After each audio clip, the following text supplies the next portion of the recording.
રાજકોટમાં લાંબા સમયથી પ્રતીક્ષામાં રહેલા સાંઢિયા પુલના કામ અંગે તાજેતરમાં મહત્વના અપડેટ્સ સામે આવ્યા। આ પ્રોજેક્ટના કામની સમીક્ષા કરવા માટે સંબંધિત અધિકારીઓ સાથે બેઠક કરવામાં આવી હતી, જેમાં કામની પ્રગતિ વિશે ચર્ચા કરવામાં આવી। સ્ટેન્ડિંગ કમિટીના ચેરમેનના જણાવ્યા અનુસાર પુલના મોટા ભાગનું કામ પૂર્ણ થઈ ચૂક્યું છે।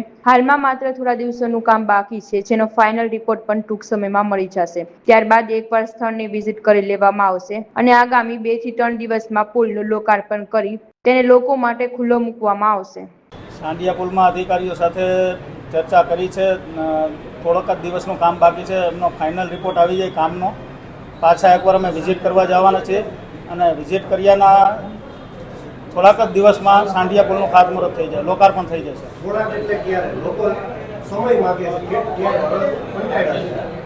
બંને એટલા ઝડપથી લગભગ 2 કે 3 દિવસમાં કામ પૂર્ણ થઈ જશે। ફાઇનલ એક વિઝિટ કરી અને એના પછીના વધીને 1 કે 2 દિવસમાં લોકાર્પણ થઈ જશે। પૂરા પ્રયત્ન છે, 8 દિવસ પહેલાં થાય એવા પણ પ્રયત્નો કરી રહ્યા છીએ। એમાં પાણીનો નિકાલ યોગ્ય રીતે નહોતો કર્યો। જે દિવાલ હતી એનું ફિનિશિંગ લેવલ નબળું હતું।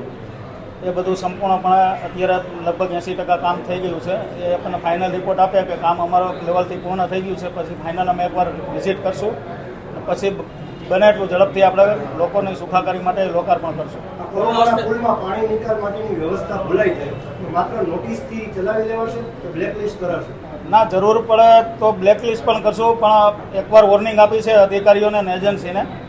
જરૂર પડે આગામી દિવસોમાં શિક્ષાત્મક પગલાં પણ લેશું। પેમેન્ટ કાપશો પ્રજાના પૈસા? 100%। કોના હાથે લોકાર્પણ કરાવશે?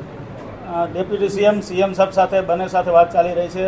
જેમની તારીખ આવે તેમાંથી કોઈ પણ આવશે તેમના સાથે એમના હસ્તે લોકાર્પણ કરાવશું।